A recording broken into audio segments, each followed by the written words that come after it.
දකුණු පළාත් අධ්‍යාපන දෙපාර්තමේන්තුවේ දෙවන වාර පරීක්ෂණයේදී අහලා තියෙන ප්‍රශ්න මොනවද?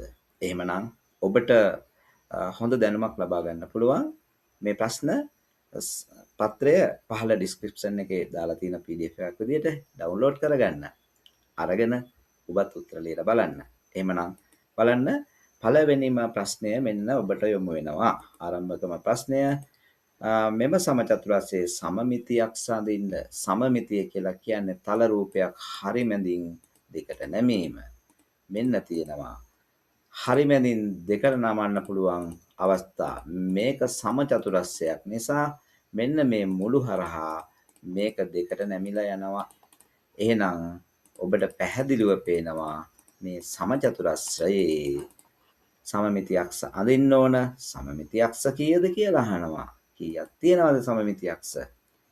ඒකේ සමමිති අක්ෂ තියෙනවා 4ක් තියෙනවා. කීයක් තිබේද කියලාත් අහනවානේ. උත්තරයක් අපි දෙන්න ඕනනේ. අපි යනවා දෙවෙනි ප්‍රශ්නයට. දෙවෙනි ප්‍රශ්නේ වඩුමඩුව යන වචනේ අකුරු කුලකයේ සංගල වරහන් තුර ලියන්න. මේ කුලකයක් නම් එක අවයවයක් එක වතාවයි. හොඳේ. වයන්න ලිව්වා නම් ආය වයනු ලියන්න බෑ. එක වයන්නයි ලියන්න පුළුවන්. ඩු යන්න ලිව්වා නම් මේ ඩුයනුත් එකයි. ඊට පස්සේ අවසාන එකම යන්නයි තියෙන්නේ. එහෙමනම් වඩුම කමා දාලා වෙන් කරන්න ඕන. හොඳේ. අපි යනවා තුන්වෙනි ප්‍රශ්නය බලන්න. p සමානයි 2 වෙනට 5යි p තුන්වෙනි බලය අග හොයන්නේ. එහෙනම් 5 ගුණ කිරීම p තුන්වෙනි බලය කියන්නේ p අකුරු 3ක් නේ. එහෙනම් p වෙනුවට අපි දාන්නේ 2 ඉලක්කමනේ. එහෙනම් 2 ඉලක්කම් 3ක්. බලන්නකෝ. දෙවරක් 2 4යි 4 වරක් 2 8යි නේ. එහෙනම් 5 වරක් 8 40යි නේ. ලේසිද නැද්ද? ලේසි. අපි යනවා 4 වෙනි ගාන බලන්න. 7 ධන 3 ගුණ කිරීම 5. අපි ඉස්සල්ලාම එකතු කරනවද ගුණ කරනවද? බෝල්ට් මාස් නීතිය අනුව ඔයාලා ගුණ කරන්න. හොඳේ. අපි කරන්නේ 3 අර 5 15යි කියලා ගුණ කරනවා.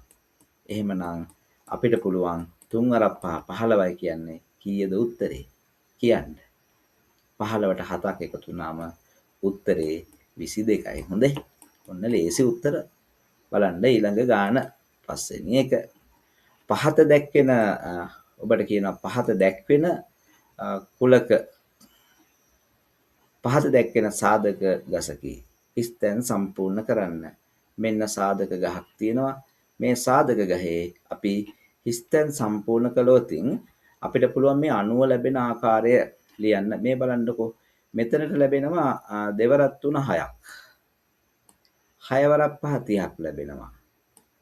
30 3ෙන් ගුණ කරපුවාම 90 ලැබෙනවා. සාධක ගහ සම්පූර්ණ කරන්න කොනේ ඉඳලා මුලට ආපුවම හරි. දෙවරක් 3 6යි, 6 වරක් 5 30යි, 30 ඒවා 3ක් 90යි. ඔන්න එතකොට සාධක ගහ සම්පූර්ණ වෙනවා. 6 වෙනි ගාන මේ බලන්නකෝ. පහ සඳහන් වගන්ති නිවැරදි නම් ඉදිරියේ ඇති හිස් කොටු තුල තුනද වැරදි නම් 7ද. මතක තියාගන්න හරි වැරදි නෙමෙයි දාන්න කියන්නේ හරි නම් 3. හරි නම් 3 වැරදි නම් 7. වරද්ද ගන්න එපා ලකුණු දෙන්නේ නැහැ. බලන්නකෝ. ඉලක්කම් දශකේ 9 වෙනි සංඛ්‍යා ඉතිරි නැතිව 9න් බෙදේ. මං හරියක් දානවා. නෑ වැරදිනේ. නෑ 3 ඉලක්කම දාන්න ඕනේ නේ. එහෙම දාන්න බෑනේ. 624 සංඛ්‍යාව 3න් ඉතිරි නැතිව බෙදේ. 3න් ඉතිරි නැතිව බෙදෙනවා නම් ඉලක්කම් දශකේ 3 6 9 වෙන්න ඕන නේද? බලන්නකෝ 6යි 2යි 8යි 8යි 4යි 12යි.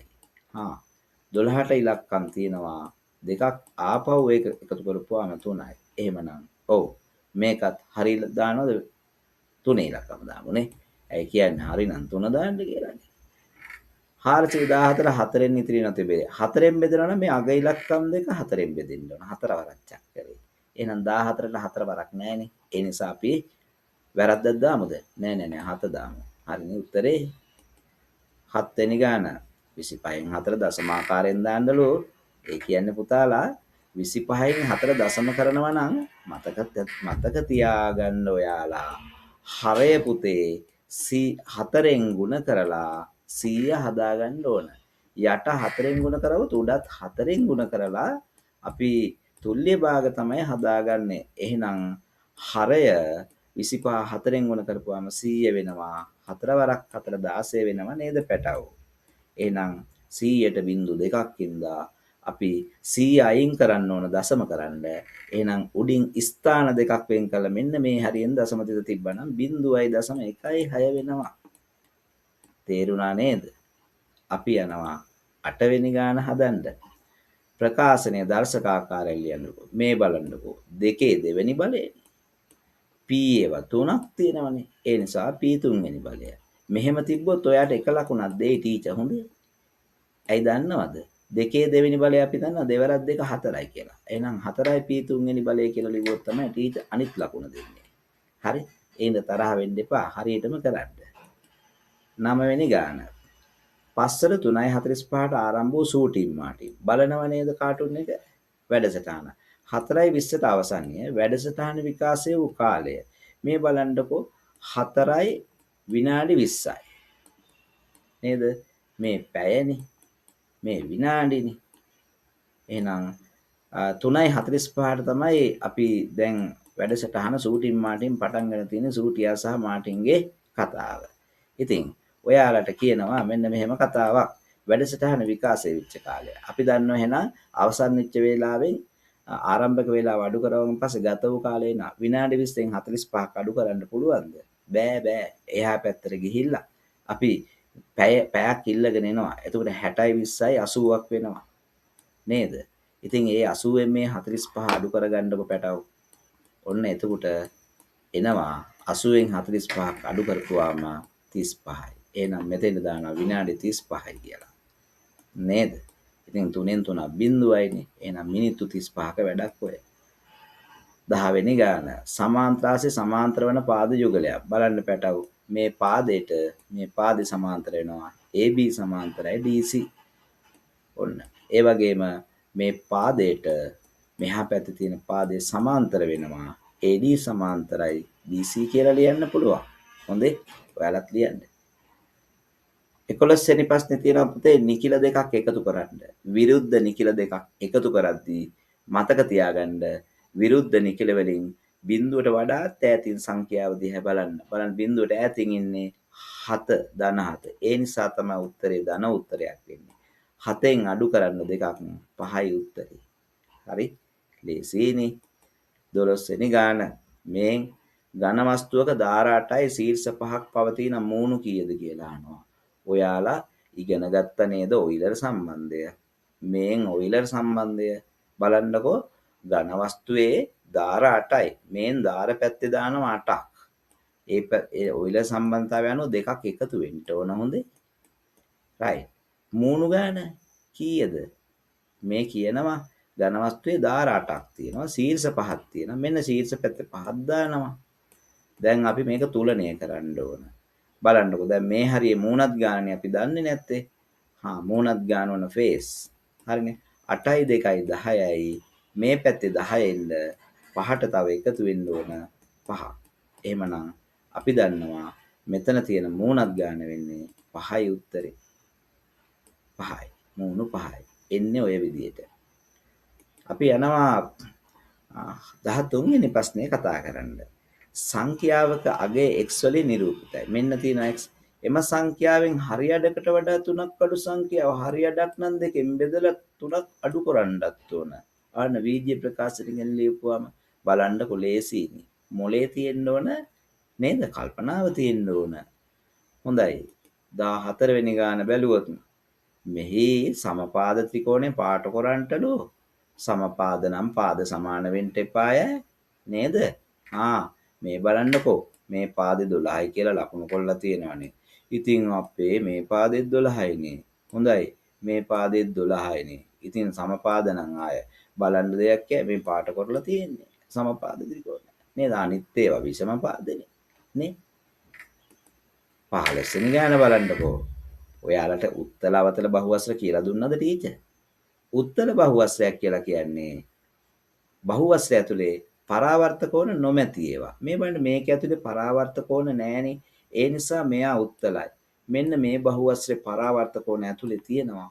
ඒ නිසා එයා අවතලයි බබාලා. මේකෙත් පරාවර්ත කෝණ ඇතුලේ නැහැ. තල රූපය ඇතුලේ පරාවර්ත කෝණ නැත්නම් එයා උත්තලයි. මේ බලන්න මේ රූපේ තල රූපේ පරාවර්ත කෝණ ගොඩයි. ඒ නිසා අපි මෙයාලට කියනවා අවතල බහුවස්ස කියලා. එහෙම නේද? 16 වෙනි ගානට ගියොත් අරේ සෙන්ටිමීටර් 3ක් වෙන වෘත්තයක් අදින්න. ගන්නකො කව කටුවේ තුඩ තියාගන්නකො මෙන්න මෙහෙම තියාගෙන දැන් සෙන්ටිමීටර් 5ක් අරගෙන ලස්සන වෘත්තයක් ඔයාලට ඇඳ ගැනීමේ හැකියාව තියෙන්න ඕන. හරි. එහෙමනම් අරේ සෙන්ටිමීටර් 5ක් වූ වෘත්තයක් අඳිද්දී එහෙමනම් සෙන්ටිමීටර් 5ක් වන කව කටුවට ගන්න ඔයාලා අරගෙන පුතාලා මෙන්න මෙහෙම ලස්සන වෘත්තයක් අඳින්න. ඊට පස්සේ මේ මැද ලක්ෂයේ ඉඳලා ඔයාලට පුළුවන් මෙන්න මෙහෙම අරේ දාලා සෙන්ටිමීටර් 5යි කියලා සලකුණු කරන්න. එතකොට ඔයාලට ටීචර් ලකුණු දෙයි. හරි. අපි යනවා 17 වෙනි ගාන කතා කරන්න. පහත ස්කන්ධ ආරෝහණ පිළිවෙල සකස් කරන්න. පොඩි එකේ ඉඳලා ලොකු එකට සකස් කරන්න. හොඳේ.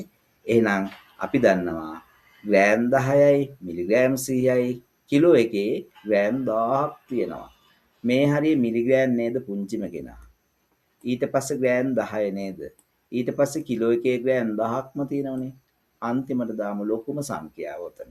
හොඳේ. අපි යනවා 18 වෙනි ගාන හදලා එන්න. බලන්නකෝ. පහක් දැක්කද එක් ත්‍රිකෝණ සුළු කෝණීය ත්‍රිකෝණයක්ද මහා කෝණයද ඍජු කෝණයද යන නම් කරන්න තියෙන්නේ.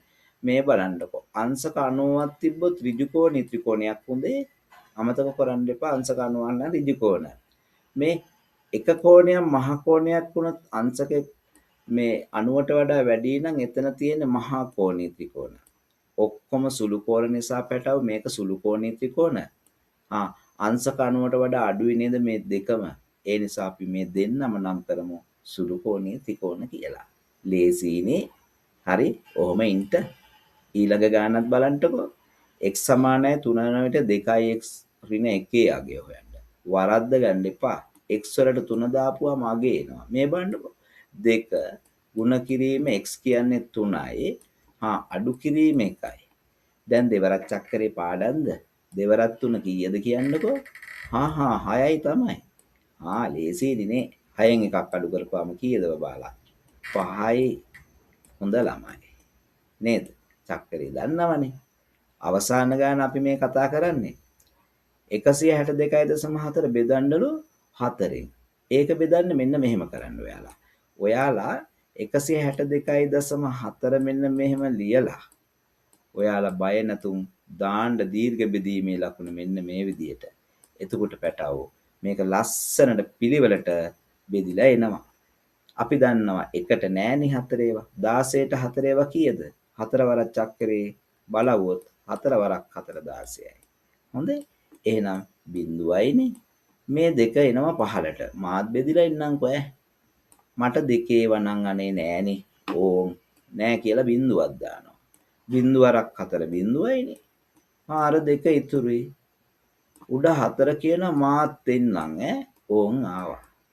එයා ආවේ දශම තිතෙන් ඉඳා මෙතෙන්ට දශම තිතක් තියලා 24ට 4 වරක් තියෙනවා 6යි කියලා 6 වරක් 4 24යි කියලා දාලා පැටව ඔන්න අපි සුළු කරලා ගන්නවා. එහෙමනම් ඔබට පේනවා ඉතිරි නෑ 162.4 4ෙන් බෙදපුවාම 40.6 එනවා. මේ වගේ වීඩියෝ දිගටම නරඹන්න ආසද? ඔයාලගේ අච්චු පොතේ තියෙන සියලු පාඩම් වලට